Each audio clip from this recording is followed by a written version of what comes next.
तो प्यारे साथियों, तो मैं आज आप सबको स्वागत करता हूँ अपने इस प्यारे से यूट्यूब चैनल पे। तो चलिए आज हम क्लास टेंथ का VVI शॉर्ट क्वेश्चंस लेकर के आए हैं, जो आप लोगों को और 100% हम बोलेंगे कि इससे क्वेश्चन आएगा ही आएगा।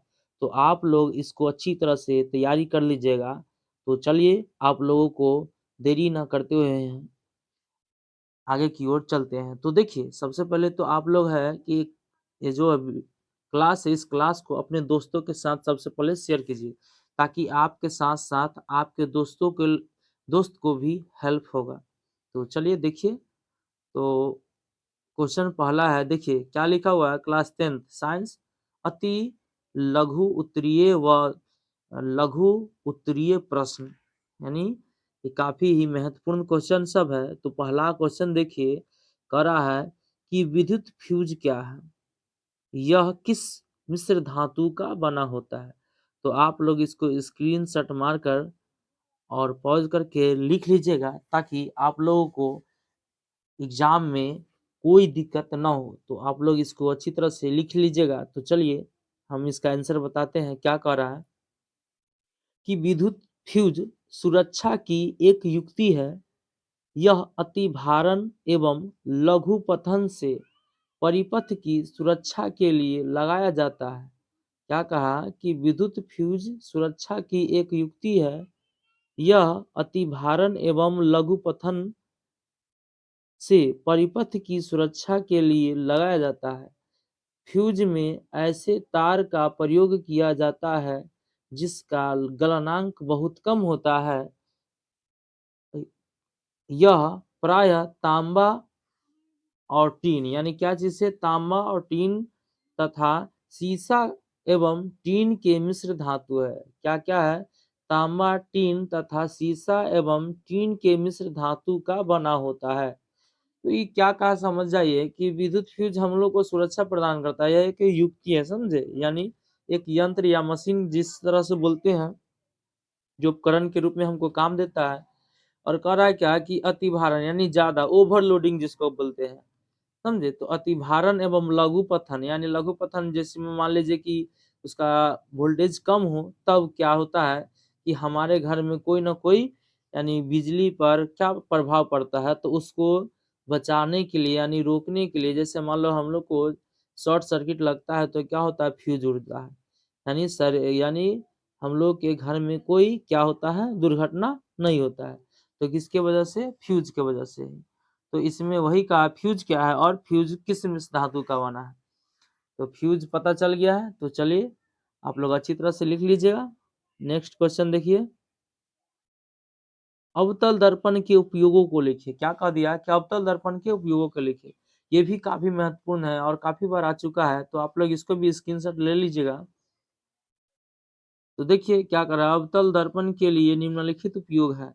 पहला, हेडलाइट, टॉर्च, लैंप में इसका उपयोग किया जाता है। दूसरा, सोलर कुकर में इसका उपयोग किया जाता है।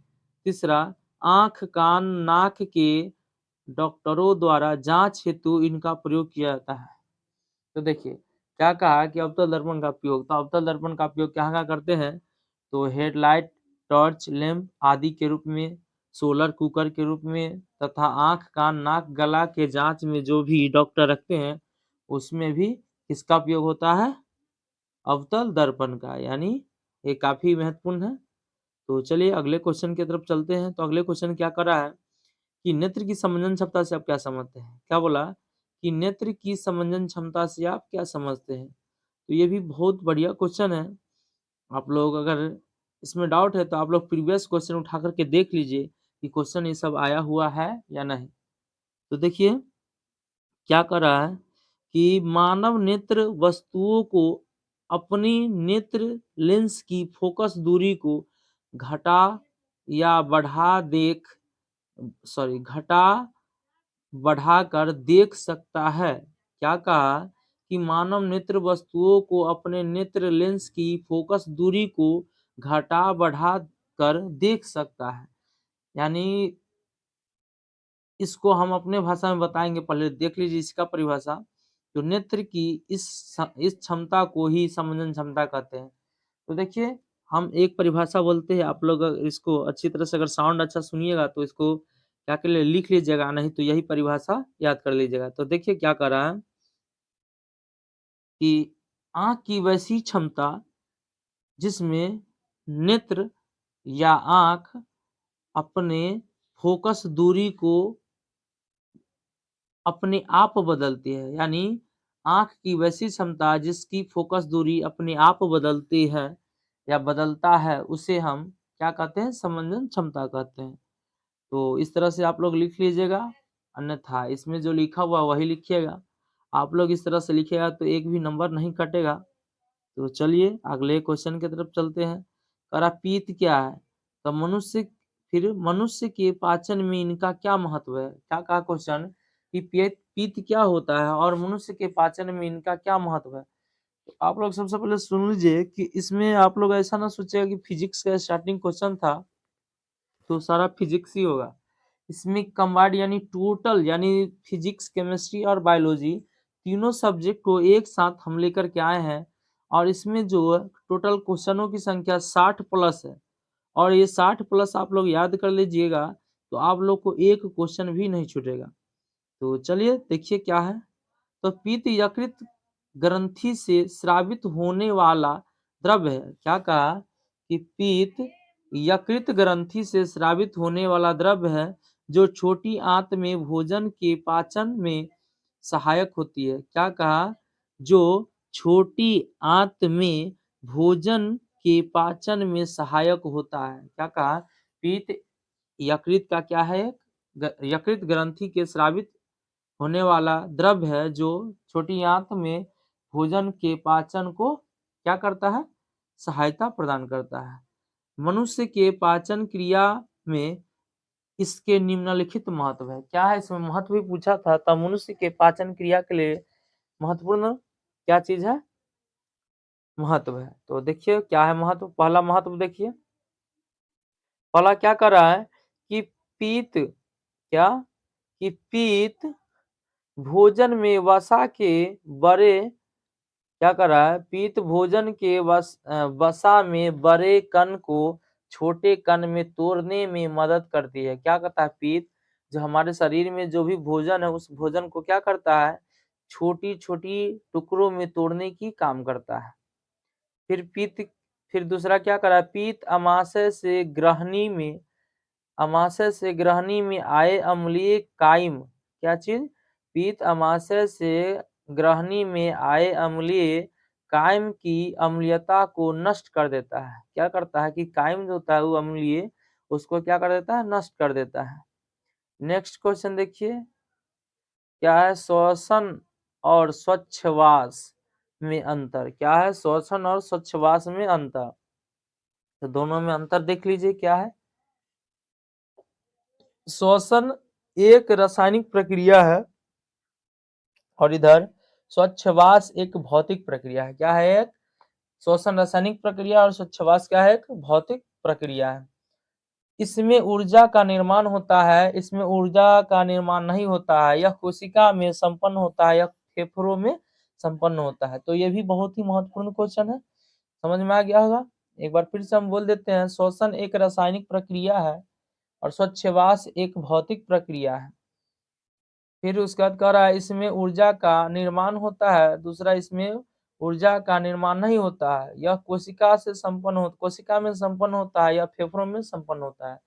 तो ये भी क्वेश्चन बहुत ही बढ़िया है। चलिए अगला क्वेश्चन पे चलते हैं, अगले क्वेश्चन की तरफ चलते हैं। तो देखिए अगला क्वेश्चन क्या है, केमिस्ट्री का क्वेश्चन है, अम्ल एवं क्षारक में अंतर। क्या है, यानी अंतर में से एक न एक पूछता ही है। तो अम्ल और क्षारक में क्या करा है, अंतर।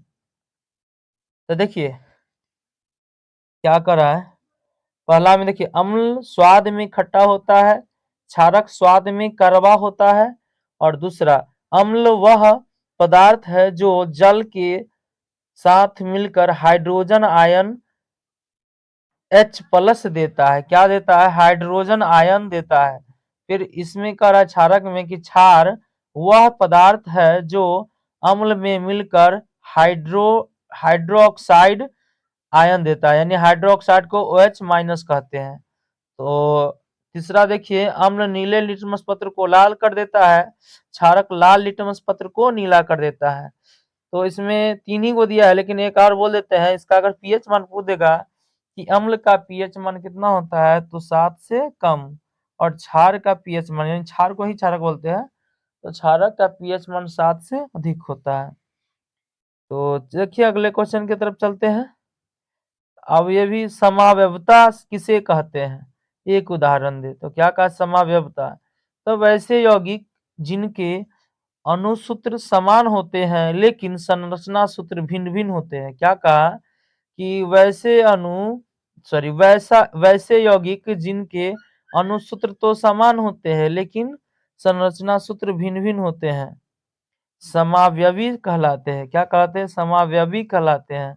और इस घटना को समावयवता कहते हैं, और इस घटना को क्या कहते हैं, समावयवता कहते हैं। तो जैसे में देखिए ब्यूटेन, तो ब्यूटेन का सूत्र क्या होता है, C4H10। क्या होता है, C4H10। तो चलिए नेक्स्ट क्वेश्चन की तरफ चलते हैं।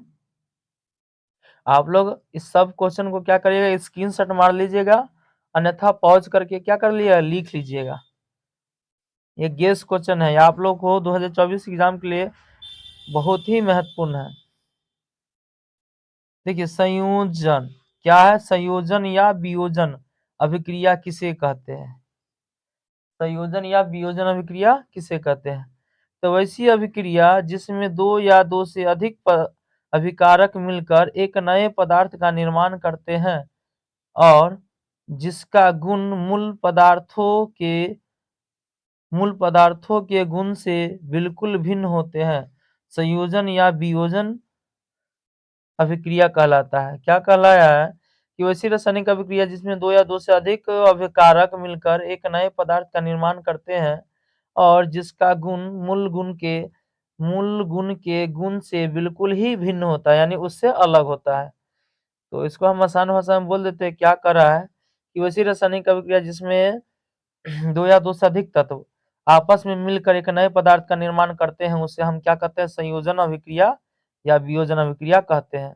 जैसे देख लीजिए CaO प्लस H2O, यानी दोनों जब अभिक्रिया करते हैं तो क्या बना देता है, CaOH का होल ट्वाइस, CaOH का होल ट्वाइस, यानी कैल्शियम ऑक्साइड और जल जब अभिक्रिया करता है तो क्या बना देता है, कैल्शियम हाइड्रोक्साइड बना देता है। तो नेक्स्ट क्वेश्चन देखिए, विद्युत विभव से आप क्या समझते हैं। तो विद्युत क्षेत्र के किसी बिंदु तक एकांक धन आवेश को अनंत से उस बिंदु तक लाने में किए गए कार्य के बराबर होता है। क्या कहा कि विद्युत क्षेत्र के किसी बिंदु तक एकांक धन आवेश को अनंत से उस बिंदु तक लाने में किए गए कार्य के बराबर होता है, विद्युत विभव कहलाता है। तो देखो इसको हम एक और परिभाषा अगर हम शॉर्ट में बोल सकते हैं, दो विभव के देखिए यहाँ पे हम बोल देते हैं आसान कि अगर मान लीजिए कह देगा कि किसी एकांक धन आवेश को अनंत से एक बिंदु तक लाने में किए गए कार्य की मात्रा को ही हम क्या कहते हैं, विद्युतीय विभव कहते हैं।